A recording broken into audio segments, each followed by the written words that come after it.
Okay, I'd like to welcome everybody to, actually, this is the first webinar that CCCBA is doing. And I want to thank Margaret Shop and Jen Lee, our two panelists today, for coming to us with this great program, wanting to help our fellow members and wanting to see if they could clarify some of this information for us during this unprecedented time. Margaret is a CPA with Legal Thrive. Legal Thrive provides bookkeeping and accounting services to lawyers and small firms all over the San Francisco Bay Area. You might recognize her last name. Her sister is, it's your sister, right, Margaret? Yep. It's her sister as one of our members. And Jen Lee is a debt and credit strategy attorney. She's the owner of Jen Lee Law. And her company helps individuals and businesses develop strategies to reduce the financial stress due to credit and debt and increase productivity and understand the legal rights and options. She's also a creator of Lawyer Success Network, which is an online community to help lawyers produce products, network, and come up with new practice ideas. So I'm going to turn it over to Jen and Margaret. And again, thank you very much. If you have questions, just go ahead and run them through the chat and we will try to answer them at the appropriate intervals. Okay, thanks very much. Margaret, Jen. Thank you, Anna. Okay, are we ready here? Yeah, I think we're ready. Go for it. No, it won't go forward. There we go. All right. So this is the first webcast that Contra Costa County Bar Association has done, so a little bit of patience will go probably a very long way in this. I will start with the goal of this presentation is to provide extremely high-level information. Neither one of us are here to provide legal advice or accounting advice, and that's because everybody's circumstances are very individualized. What is applicable to one person is not going to be a good solution for somewhere else. So I suggest if you have accounting assistance or legal assistance you can go to, that would be helpful. We're just here to kind of give you some general direction as to where you're headed. In the PowerPoint, I have given references where I have it, and at least the agency with which you can go to get more data. Okay. So as you all know, this is all still very, very new. This is all still a work in process and things are changing very, very quickly. So in some cases, you'll see I actually dated things, not only the date, but the time. Just because who's participating is changing, what the rules are, what the document requirements are changing. So what may be applicable today may not be applicable tomorrow and was not applicable yesterday. So just kind of keep that in mind as we talk about these things. On the economic relief bills, they came out in 3 waves. And the first wave was the emergency loans. The second wave, what was called Families First.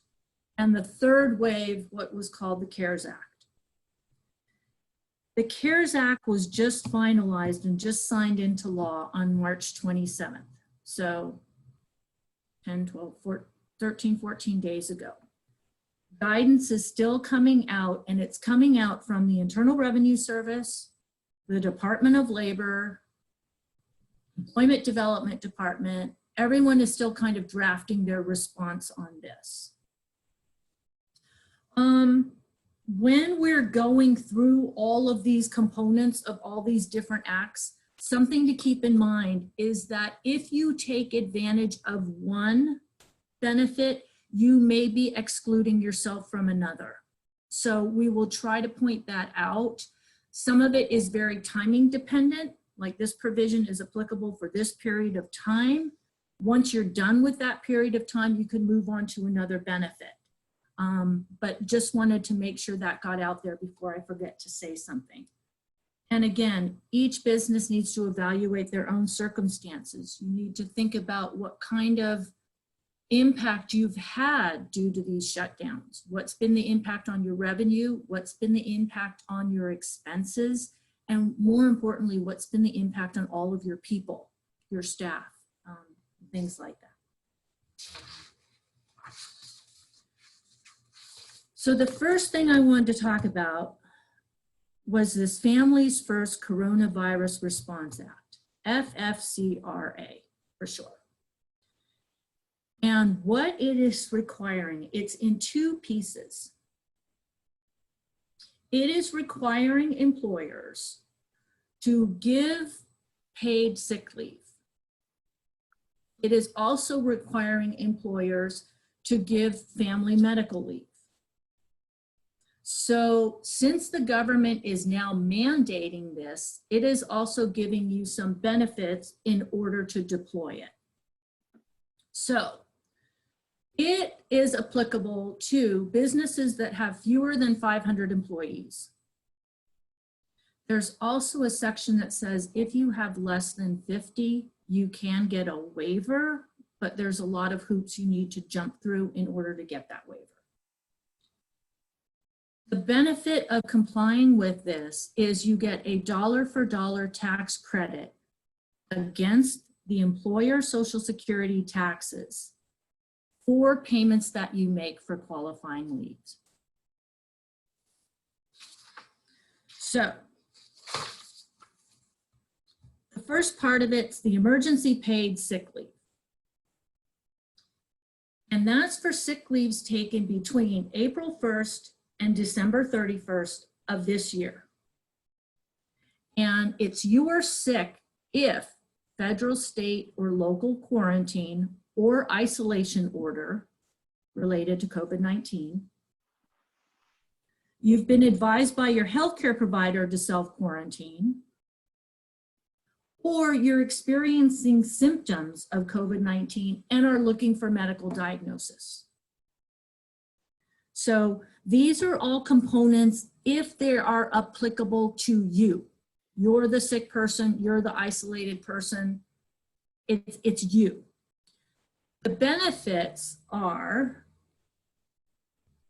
regular rate of pay subject to a maximum of $511 a day. And that's for 2 weeks, 80 hours. We'll talk about later on how that all gets calculated. So sick leave applies to you. Family leave, go to the next one. We may flip back and forth on this one, I don't know. Family leave is if you're taking care of someone else. So in other words, if you have a child where their school is closed and you have to stay home because you have nowhere to put that kid, that's a family leave situation because you're taking care of someone else. If your family member is sick and there's no one to take care of them, that goes on to the family leave section because you're taking care of someone else. So two different buckets. One, if you're taking care of yourself, it's sick leave. If you're taking care of someone else, it's family leave. You can get on, the sick leave kind of comes first in the whole chain of events. So you take sick leave first, and once that's exhausted and the situation is still around, then you move on to the family leave. Let me back up on that. That's not true. That's applicable if you have childcare. So if your kid is not at school and he's stuck at home and you're stuck taking care of them, sick leave is for the first 10 days. And once you exhaust that, then for child staying home, you can go on family medical leave. Hope that makes sense. Sick leave is for 80 hours for 2 weeks.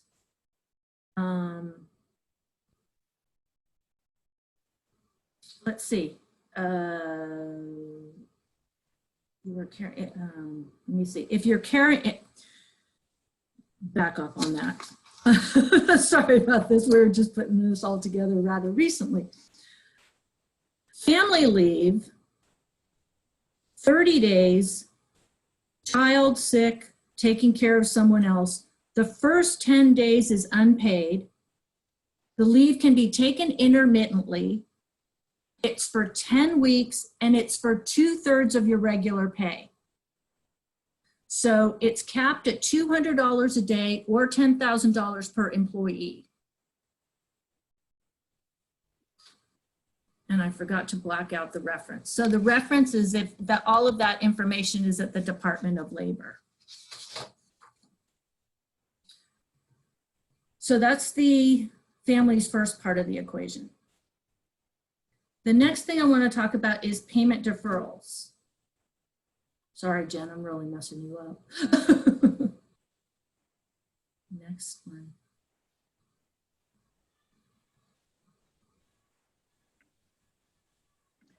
Sorry, Margaret, it is not. That's There okay. it is.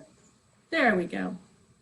Okay, there's a whole bunch of payment deferrals that you can take advantage of. Margaret, just Yes, so we ma'am. stop for a second, we have a clarification. Family leave is only for caring for the child. Family leave is if you're caring for someone else.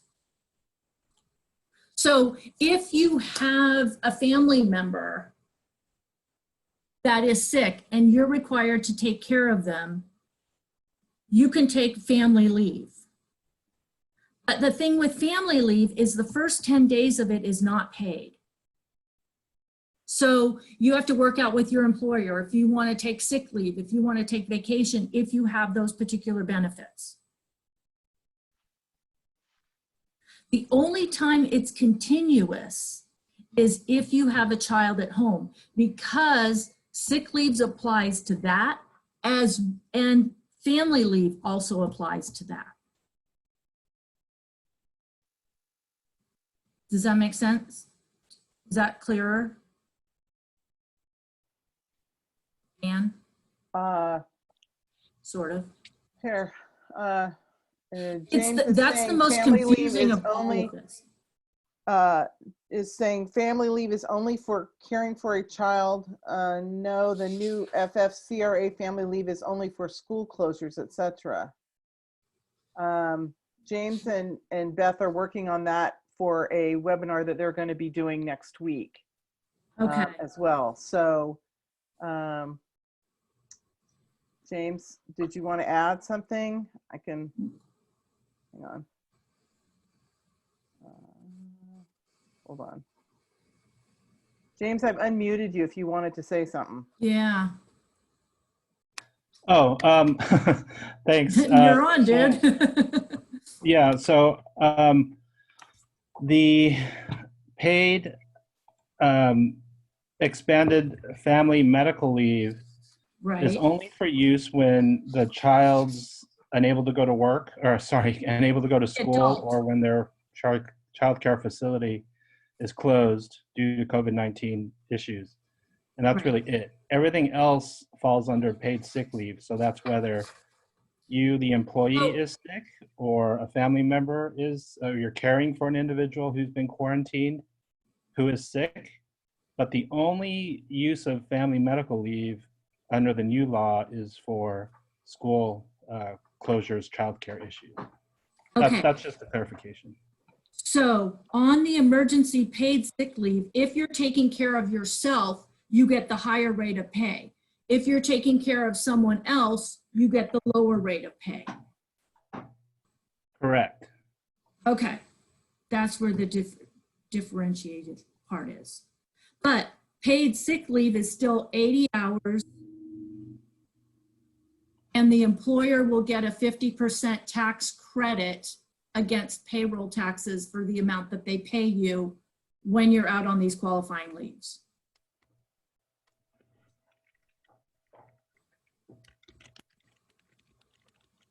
Okay. Is that clearer? Yeah, I wasn't opining about the tax credit. Okay. So one more time. Emergency paid sick leave, part where you're taking care of yourself, you get a higher rate of pay. If you're taking care of someone else, it's at 2/3 of your regular rate of pay, and it's capped at $200 a day. And then the family medical leave is for childcare. Correct. And for that, the first 10 days are unpaid. And just to make it more complicated, the first 10 Correct. days are unpaid, but they can use their paid sick leave, those 80 hours, for those first 10 days if they wish.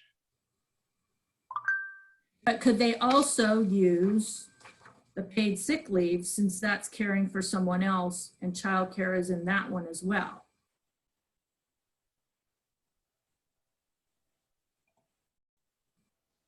Maybe.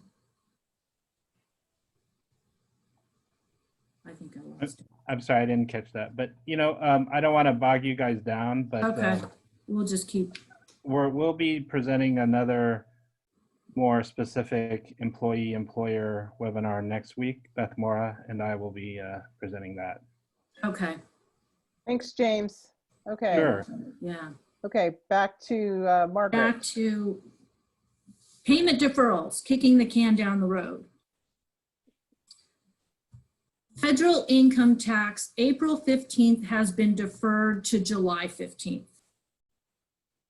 And that's applicable to federal income taxes, 2019 tax payments that would have been due on April 15th, your 2020 first estimated tax payment, which also would have been due on April 15th. If you can't make it by July 15th, you can request an extension. However, the forgiveness period is just from April 15th until July 15th. These extensions applies to individuals, corporations, and trusts. And again, the waiving of the interest and penalties is only for that limited period. The state has also deferred until July 15th. They're a little bit more generous in the extension period. They've also extended it for S-corps and partnerships. So the S-corps and partnerships, that's not in conformity with the federal, but that is an allowance from the state. California sales tax, lawyers don't have that, but you may have clients who do. The Q1 2020 return and payment, you have until July 31st to file that. There is an automatic extension if the auto extension if you file a return less than $1 million. I wasn't clear if that meant you owed $1 million or if your sales were $1 million. That's pretty much all they said. If your return is over $1 million, you have to get an extension from them. It's not an automatic grant and it's on a case-by-case basis. There is a small business relief payment plan, and that's if you have less than 5 million in taxable sales, you get 12 months of interest-free payment plan, and it's if you have up to $50,000 in sales and use tax liability. Just a side note, my PSA part of the equation is right now, attorneys do not have to collect sales tax. However, there is things on the docket rather frequently put up by Senator Bob Hertzberg, who is continually proposing sales tax on legal and accounting services. So that's just a big side note. Payroll taxes have been deferred, but just the Social Security portion only. State payroll taxes, you can request a 60-day extension to file and pay. Property taxes in some counties have been extended. Was it San Mateo and San Francisco? Contra Costa County, no. And was that to July or was it to June, Jen? I think it was only a month. I think it was early May. Even worse. Yeah. Hey, Margaret, quick question. the Q2 estimated tax payment is due on June 15th. Mhm. That's before the Q1 is due? Correct. Yep. So Okay. they only said things that were due April 15th. That's all they're saying right now. Okay. So yeah, your Q2 payment will be due before your Q1 payment.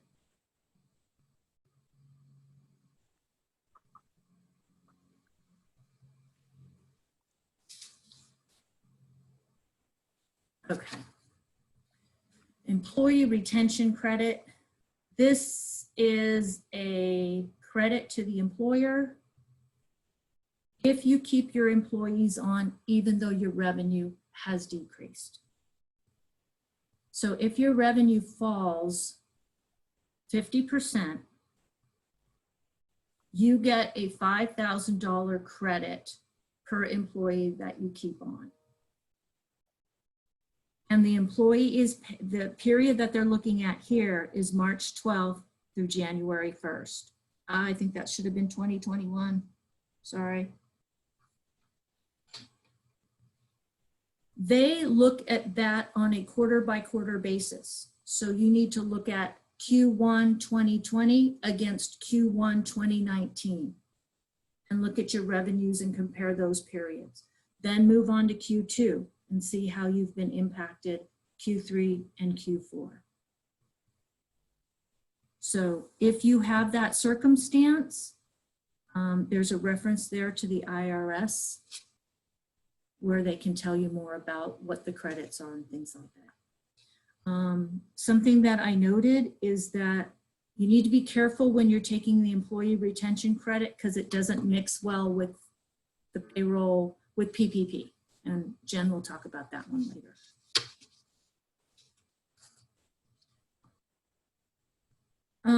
Payroll tax relief, we kind of talked about this a couple periods ago. Employers and self-employed can defer the 6.2% of Social Security payroll tax from the period of March 27th to December 31st.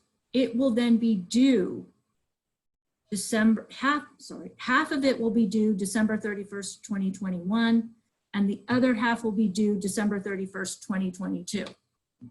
So you can defer the Social Security piece this year. What you defer, half of it is due next year, and the other half is due the year after that. For those of you that are in the situation where you have net operating losses, before they were limited, so that at least you had some tax you have to pay, that has been removed.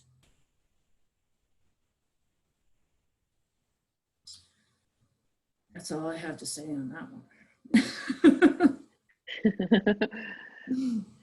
That gets complicated quick. Okay, individual relief.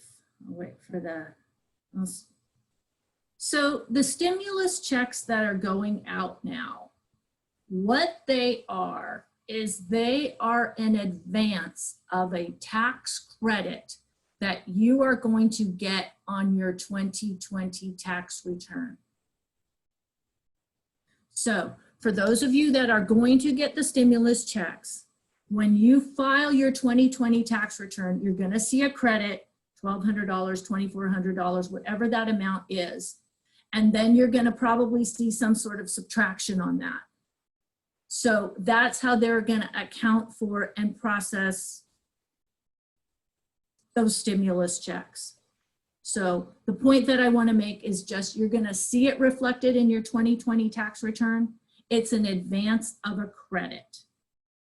So don't be harsh on your tax preparer next year when you see the plus and you see the minus. You already did get that money via the stimulus check. Unemployment, the California Employment Development Department is handling all of that. Steve Glazer actually had a really, really good town hall yesterday on unemployment and just kind of walking through all the options that are available to people. The most important thing that came out of that is that There's now no waiting period. So it used to be a week or whatever that story was, but now you claim a date and you can get your benefits from that date.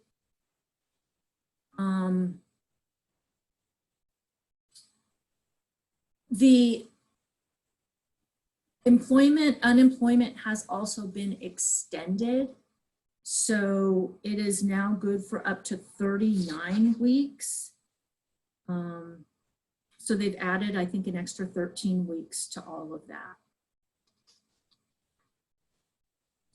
There is, back on unemployment, do one more thing. There's this federal pandemic unemployment.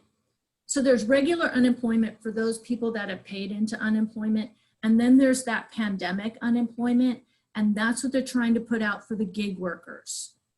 So there's two separate unemployment plans.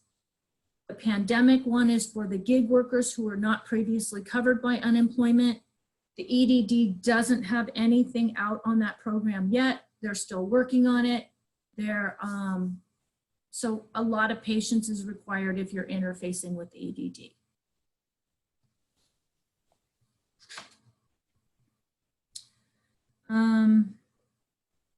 There's also some impact on retirement account contributions as well as retirement amount distributions. So if you're an employer and you do your matching, that sort of thing, you now have until January 1st of 2021 to make that match.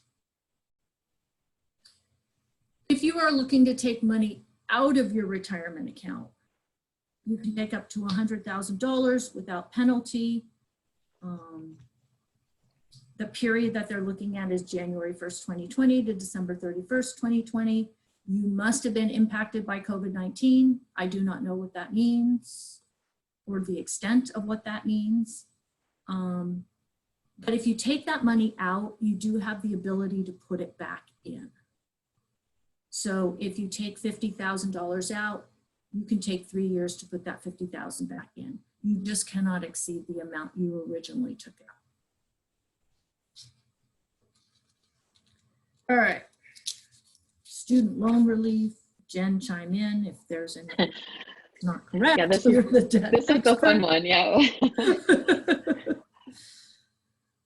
Payments through September 3rd. Yeah, lawyers have a lot of student loan outstanding. I think the most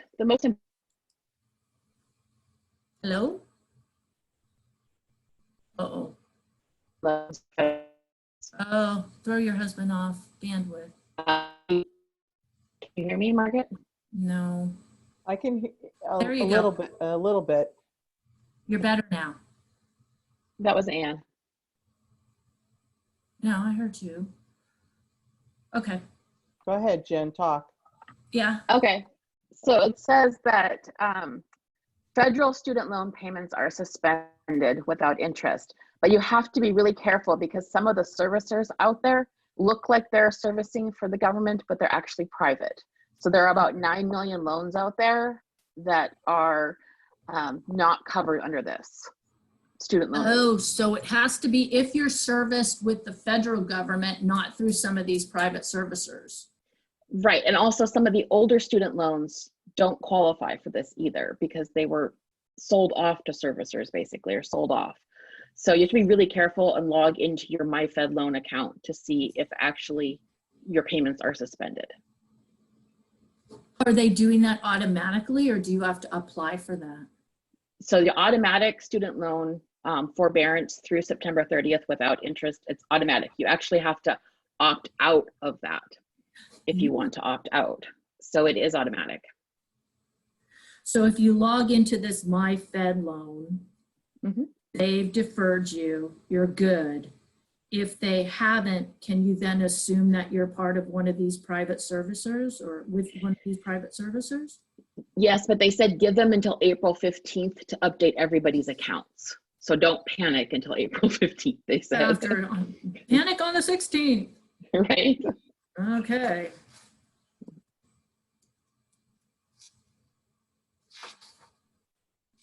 Charitable contributions. Margaret, this is you. I love this. This one. Okay.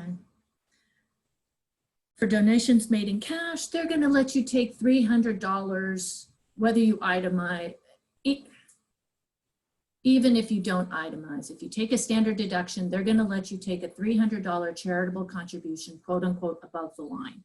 So it'll be a small change in next year's tax returns. There used to be limitations in the amount of charitable contributions you can take, and it was based on your adjustable gross income.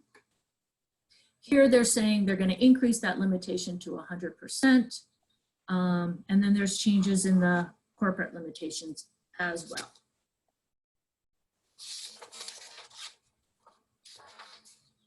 Okay, oh God, more on unemployment. I went through that twice, sorry. Again, referring back to Steve Glazer's webcast, it was really good. Let's see if there's anything. Here I talk about the amounts. So originally unemployment benefits were $40 a week to $450. Those have been increased to $460 a week to $1,050 a week. If you have reduced hours, you can still qualify for unemployment, but you need to contact the EDD and see how that works out. Furloughed workers also qualify for unemployment. One thing that came out of that webcast is if you take your payment via debit card, you get it faster. If you take the check option, it will take longer. Another thing to note about the EDD, if you are calling them, they are only there, they only answer the phone up until noon. After noon, they're in the back processing applications. And this American Job Center of California may be able to take an appointment and answer some questions if you can't get through to the EDD.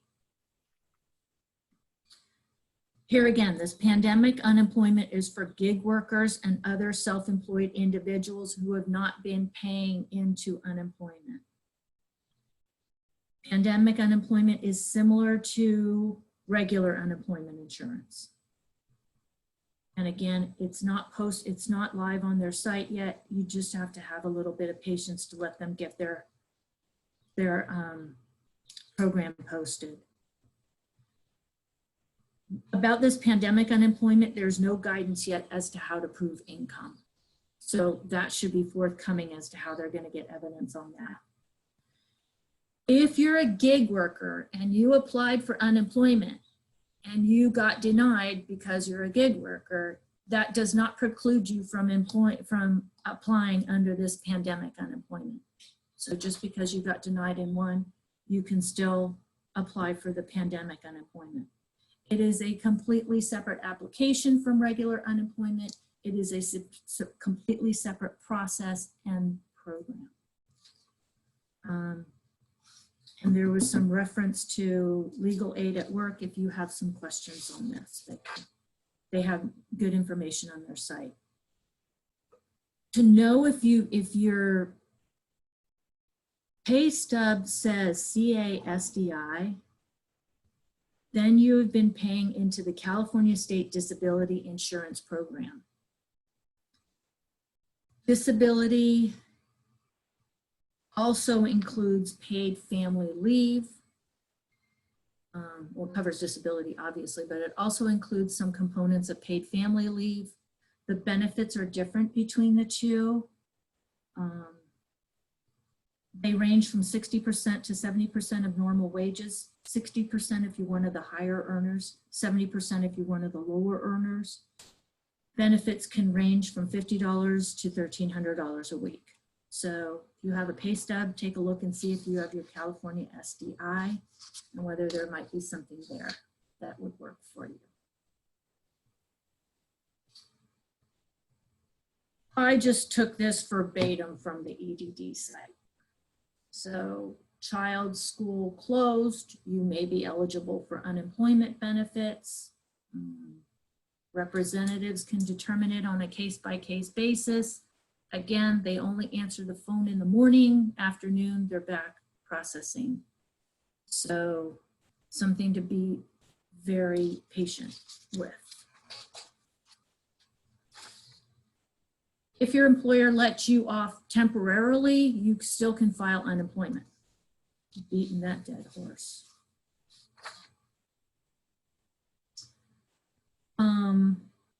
This is probably out of order, but I'll talk about it now anyway. And then generally we'll talk about why you're going to do this. There are certain banks that are participating in all of these SBA loans, and certain banks are not. So I found on Yahoo Finance, they have a list of lenders. They also list the requirements. In some cases, to get some of these SBA loans, you need to be a customer. You need to have a credit relationship with them and or a banking relationship with them. But if you go to Yahoo Finance, there is a list of PPP loan lenders and their requirements. And it also states the areas in which they work in. One thing that one of my coworkers noted with me yesterday was that Cabbage is also giving PPP loans. Not that I'm a big fan of Cabbage, but yeah. I'm right there Similar with you, opinions on Cabbage. But if they're given PPP loan, you know, and you don't have any other options, maybe that's a way to go. Also, Jen, if you could mention, when we were talking, it sort of freaked people out when it was like, Wells Fargo's not giving any loans anymore, but there were certain reasons for that. Right. Yeah, the reason why Wells Fargo capped out really early is because they're still under probation for lending because of their agreements and lawsuits. And so they, last I heard, the government was lifting their cap so that they could actually lend more. But the whole, to get into this PPP and the EIDL loans, I'll go through both of them. But the whole thing has been kind of crazy the last couple of weeks. And so the information I have in here is what was effective as of midnight last night when I put this together. It could have changed today because that's how quick things are changing. So, well, and I was, oh, sorry, go ahead. No, go ahead, Margaret, what do you have? I was also seeing that they're adding funding to these PPP program. It just got it, or they're looking to put additional funds in it. Yeah, there's a $2 trillion stimulus right now that's being discussed to put more money into these programs. So Trillion here, trillion there. Yeah, right. It's all magic money now. So the Paycheck Protection Program was part of the CARES Act that was passed on March 27th, and that allotted $350 billion. It was intended to keep small businesses operating with payroll and other essential business expenses because small businesses have been the hardest hit by all these shutdown orders. They are federally guaranteed loans to small business and nonprofits, and they may be forgiven if the borrowers follow the ever-changing guidelines for maintaining payroll and use of the funds. So what I have been telling people is if you get this loan, be really diligent in your tracking, talk to your accountant, make sure. Some bankers are recommending that you put the funds into a separate account so That's that you can easily track. Yeah. So you completely easily separate track. account. Yeah.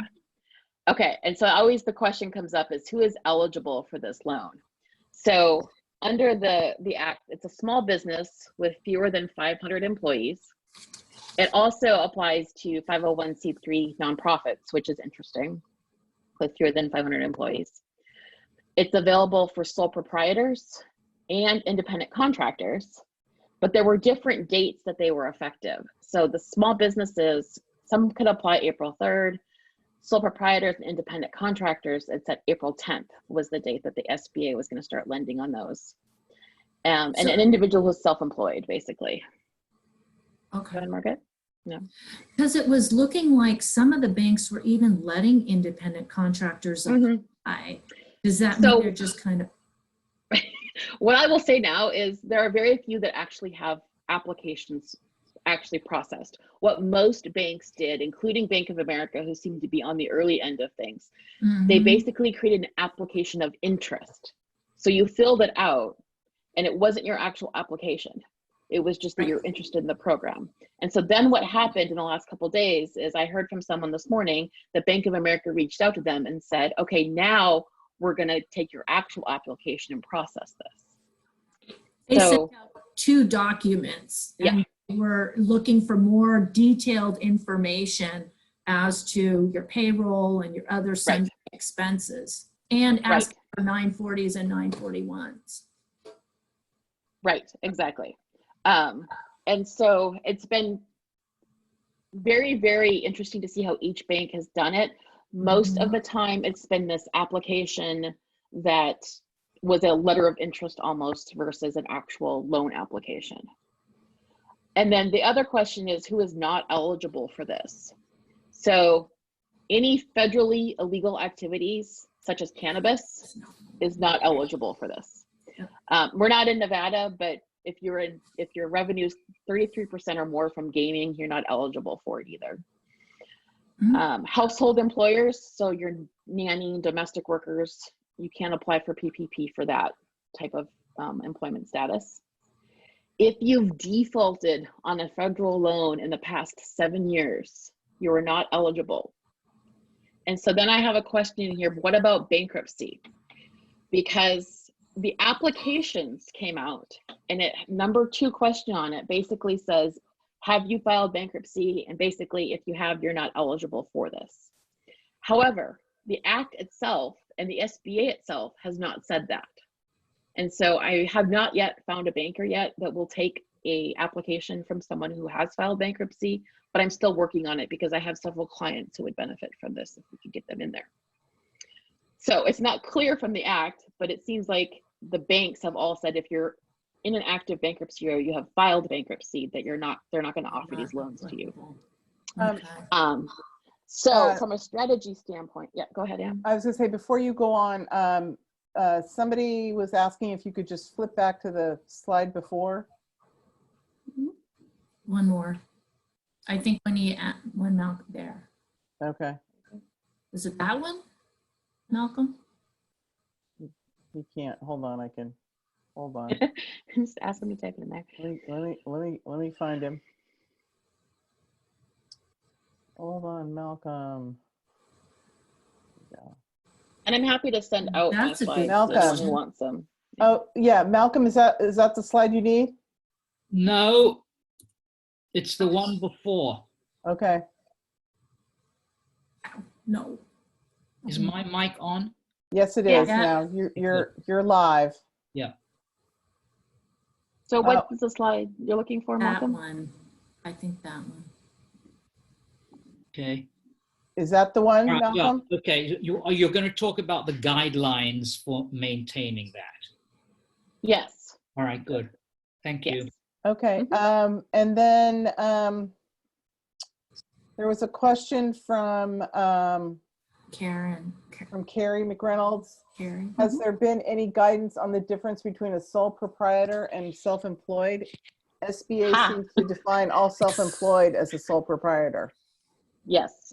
So there hasn't been good guidance. I agree with you. I've been telling my self-employed contacts to just go ahead and apply. Even if you're not on the April 10th date, if they'll take your application, go ahead and apply. Basically, they look at a sole proprietor as self-employed, but also if you are a corporation where you're the only shareholder, there's been some discussion of that as well as being self-employed. The problem with it, and some of the criteria we go into a little bit later, is whether you paid payroll to yourself or if you just took draws out of the company. That makes it a much more difficult process. So let me go through. Okay. So the certification requirement is part of the application where you have to certify that you meet all of the criteria for this loan.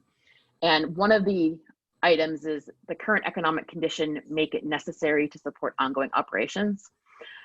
And I could make the argument, I'm sure every lawyer in the room could make the argument that the current economic condition has contributed to our needing this loan. And that you're going to use the loan proceeds to retain workers, maintain payroll, make mortgage interest payments, not principal payments, lease on office space, and utility payments.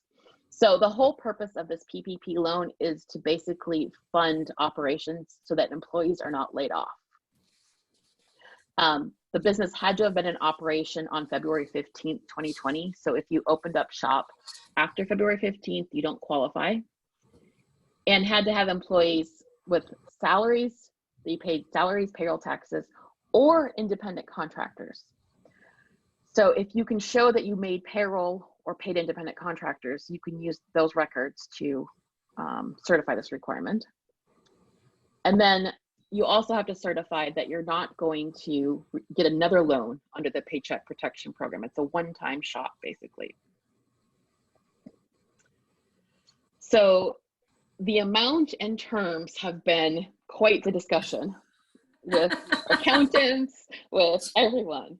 So the way the act reads is your maximum loan amount is 2.5 times your average monthly payroll cost not to exceed $10 million. Well, that sounds simple, right?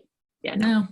2.5 times, and they're looking at what average monthly. For example, I'm going to use myself as an example. I have been hiring employees over the last year, so my payroll from January to July last year was significantly lower than July to February.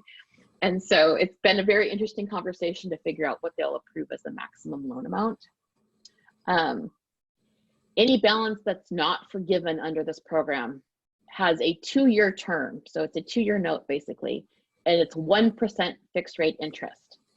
Originally, when this launched, they were offering banks 0.5% interest, and the banks got on the phone and said, no, we're not offering this at 0.5% interest. There was no incentive for the banks to offer this. So it's 1% fixed rate now. First payment's not due until 6 months after disbursement. So you kind of have some breathing room to use the funds and hopefully get some semblance of normalcy back to your business. And it can be forgiven in whole or in part, again, if the proceeds are used according to these ever-changing guidelines that we are hearing about. The very nice thing about this loan is that there's no collateral or personal guarantee required. If you've ever had an SBA loan, almost all the time you have to put your firstborn child up as collateral for it.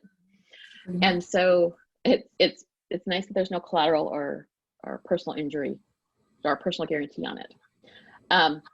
If you have applied for the Economic Injury Disaster Loan, EIDL, and I'm going to go into that one after PPP. The reason why I started with PPP was because this is the one everyone cares about for the most part. Right, the forgiveness portion of it is very beneficial. But if you applied for the EIDL and you got it, you could roll that into this PPP loan and get it forgiven as well. And we have a whole bunch of questions coming in. Can I? Yep, go ahead. So we were helping a whole bunch of our clients with the calculation of 2.5 times monthly payroll costs. And initially there was a lot of confusion as to whether federal employer taxes were part of that calculation. But I think over time it sort of flushed out that that is not included. State taxes are, but federal taxes are not. But I heard yesterday that they were going to change that and make federal taxes. Yes. Then I got to recalculate everything all over. So I go through the calculations in 2 screens. So hopefully we can talk through it. Well, yeah, I have both ways. The good thing to know is that payroll companies are generally putting up reports that comply with the requirements as of that particular moment in time. So yeah, Paychex, ADP, Gusto, all the rest have like the one click and there you go. There's a question, Jen, Jen or Margaret, can you use these PPP funds for employee health insurance benefits? Yes. Okay, and then there's another one, for the determination of the amount of the PPP loan, is it W-2 payroll only or W-2 plus 1099 amounts? W-2 plus 1099 amounts. 1099s are not allowed. No. So the deal with the 1099s is they can apply for their own PPP loan if they are working for different companies, but they're not going to keep working for you and get double that. So you can add them into your firm's 1099 calculation for your PPP and keep them employed. They just can't go apply for their own PPP loan for anything that they're receiving through your firm. How are they going to track that? I don't know.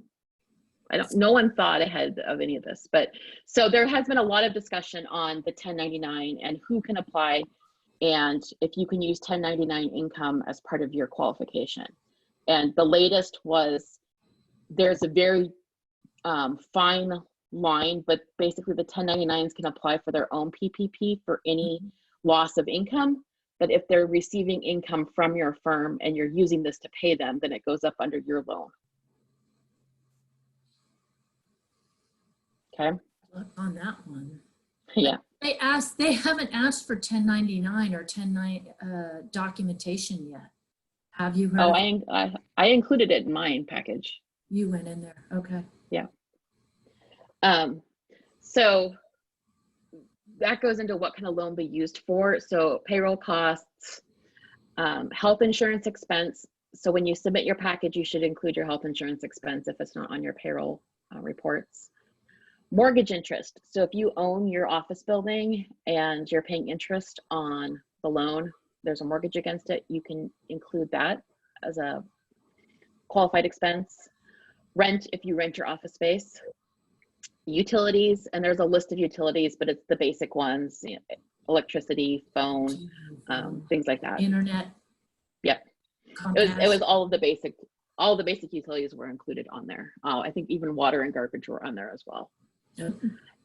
And then if you have debt that you incurred before 2/15, so February 15th of 2020, so if you have business debt, you can pay the interest on that as well. And there are some strategies here that I'm working on to be able to bundle some higher interest debt into this to be able to pay it off. And it may not get forgiven, but it will be much lower interest than they had before. So there's some interesting strategy that you can do there. In the chat box, Alma, is that how you pronounce that? She was making the comment that Chase isn't looking for 1099s, but they are looking for a 2019 tax return. Interesting. And we've gotten some of that, feedback as well. We need our tax return yesterday. So a lot of this is dependent on the banks too, because Chase wasn't ready when it launched. There was a whole uproar about that. Chase, I don't know that they are still quite ready. Some of the smaller banks, I have a friend who got funded already under PPP.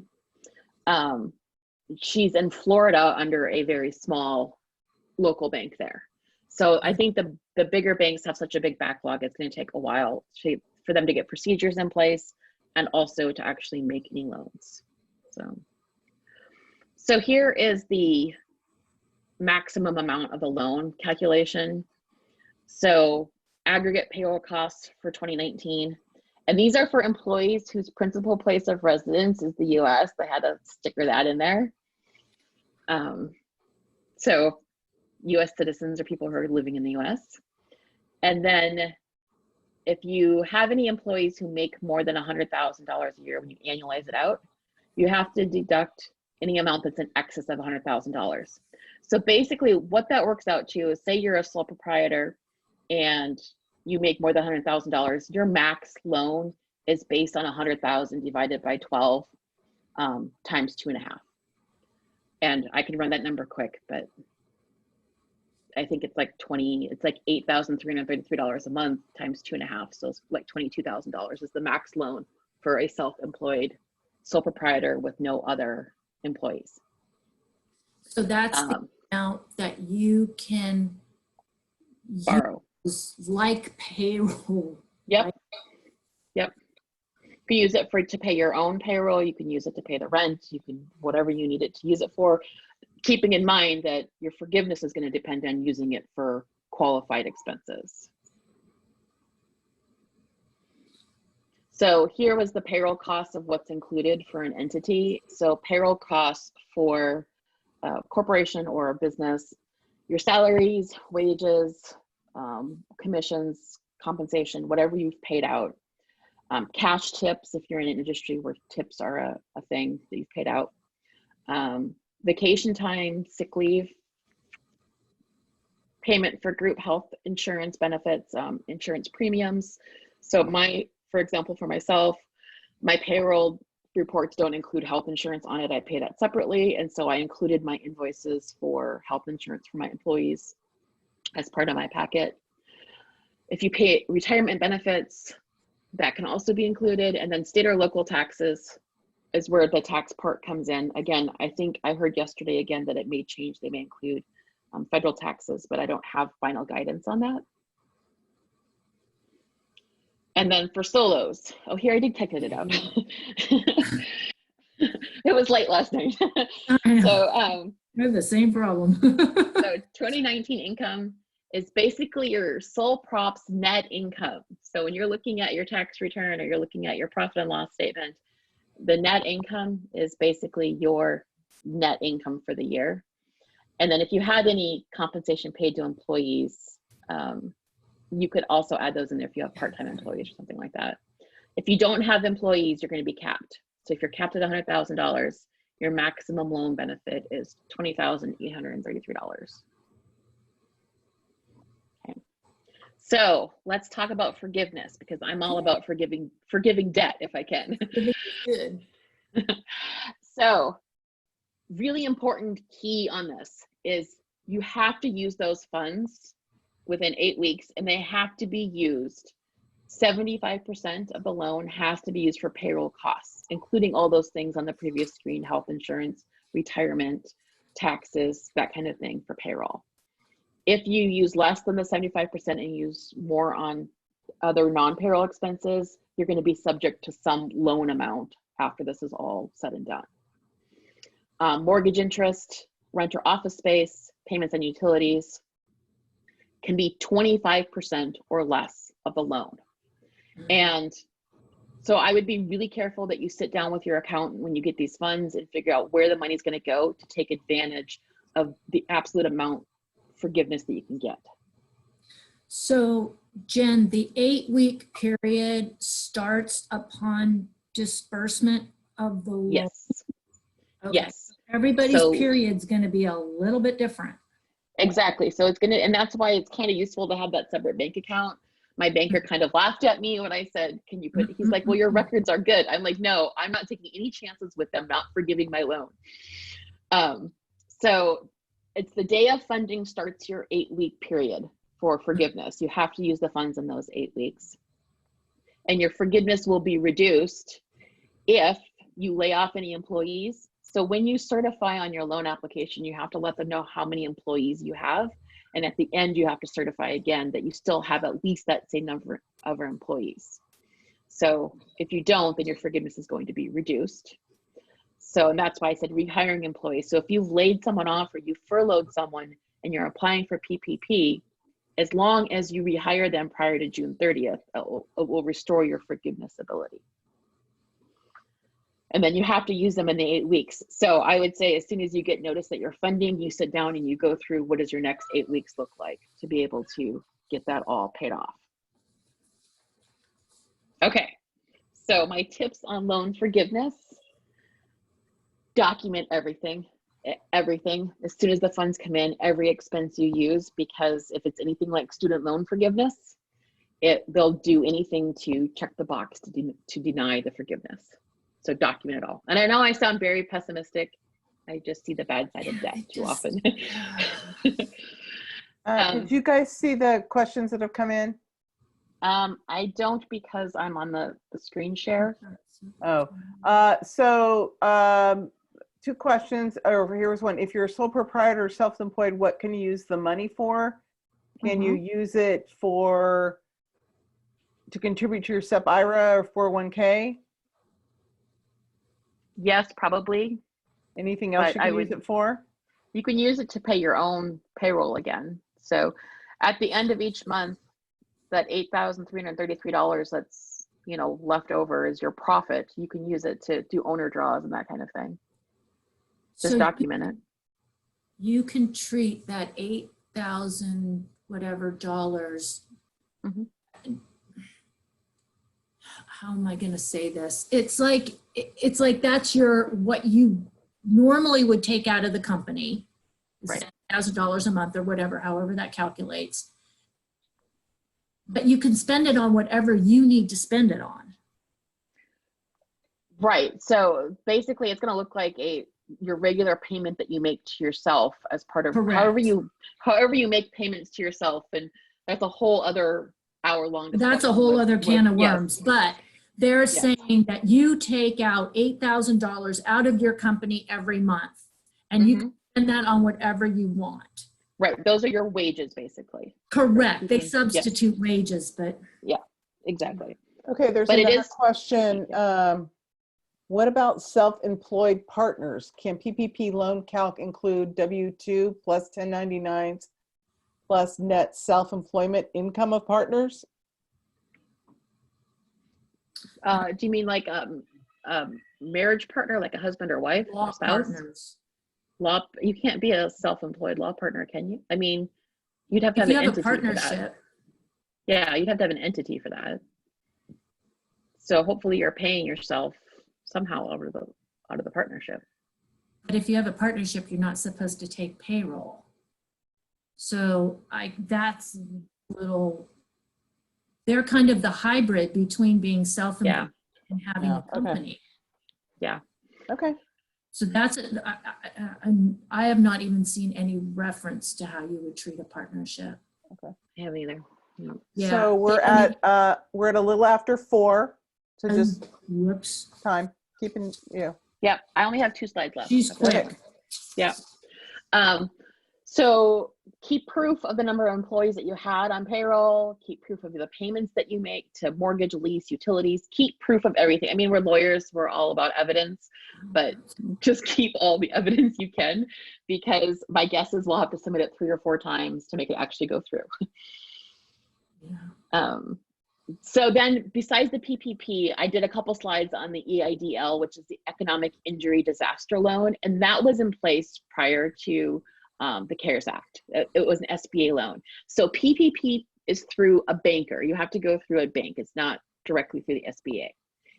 EIDL is directly with the SBA. You apply on the SBA website. They have a special COVID-19 portal that's streamlined. If you go on to that SBA website and you apply for the EIDL, there's up to $10,000 of an advance that will be direct deposited into your account, supposedly. This changed in the last few days because of the overwhelming response. So at the beginning, they said everyone was going to get $10,000. Now it has changed to you'll get $1,000 per employee. So if you have 3 employees, then you get a $3,000 advance on your loan. If you have 50 employees, you only get a $10,000 advance on your loan. That has changed recently, like this week.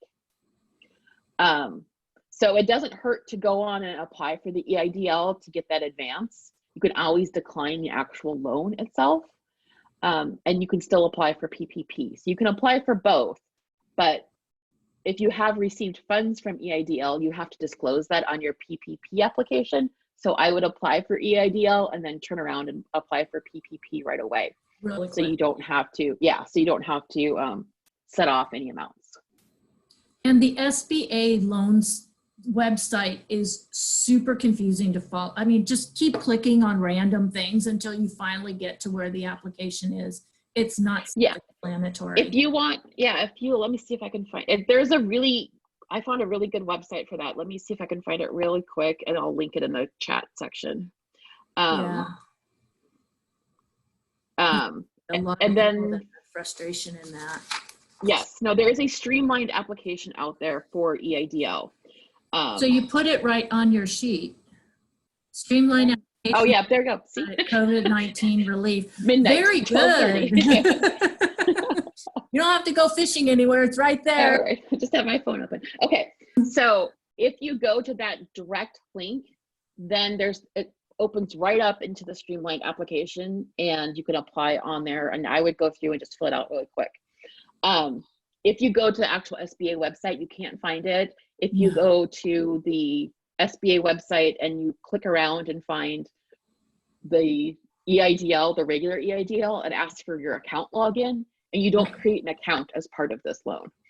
And so it's really confusing, but if you go directly to the streamlined application, it takes just it's supposed to take like an hour, but it didn't even take me that long to fill it out. No, takes me, 15 or 20 minutes is what we have. Yeah. And so for EIDL, this is a more traditional SBA type loan. It's up to $2 million for working capital. You can consolidate debt under it for the business, operation expenses. The payment terms are up to 30 years. And right now under the COVID-19 relief, you can defer your payments for 1 year. So there's no payments due on this loan for 1 year. And the interest rate is locked at 3.75%. So it's a good interest rate on these types of loans. But again, the PPP is more attractive because it's forgiven. But if you need a backup, you need additional funding for your company, then the EIDL works as well. So with this EIDL, are they asking for where you spend the money like they are with the PPP? These are more, yes, these are being fully underwritten. These are not nearly as handoutable as the PPP loans. So yes, these are fully underwritten. Credit guidelines apply. And guarantee them? Yes, if it's over $200,000, there's a personal guarantee on it. Okay. Again, firstborn and your house. And your house, yeah. But I would at least take advantage of applying for it, because even if you get declined for the loan, you still get that initial advance. Okay. That doesn't have to be repaid. The advance is a grant, Right. Unless, it rolls into your PPP if you get the PPP. So. And how are they going to coordinate that? But, well, operation. I am not in charge of creating the procedures. I'm in charge of Okay, do we have more? That's it for my slides. I wanted to put as much information out there as I could, but not get too into the weeds on it. So, are there any more questions, Anne? Maybe? Anne's muted herself. Hold on, there we go. My dog has been barking on a regular basis behind me, so. I don't see any more questions. Let's see. Does anybody have any more questions before we sign off? Will you guys be sending me the PowerPoint so I can get it out to people, or? It's in the PowerPoint, yep. And if anyone wants to email me, they can feel free to email me. It's just jen@jenleylaw.com. Okay. Well, thank you all very much. And next Thursday at 9:30 a.m., Beth Mora and James Wu are gonna present on the further employment issues surrounding the COVID problem, or COVID situation. I'm looking for the title of the program. Hold on. So COVID-19 and employment law issues. So we invite everyone to come back for that. It'll be 9:30 next Thursday at 9:30 in the morning. And look on the calendar for information to register and get your Zoom links. Okay? Good. Thanks, Thank Anne. you, everyone. Thank you. Have a great rest of the day. Thanks.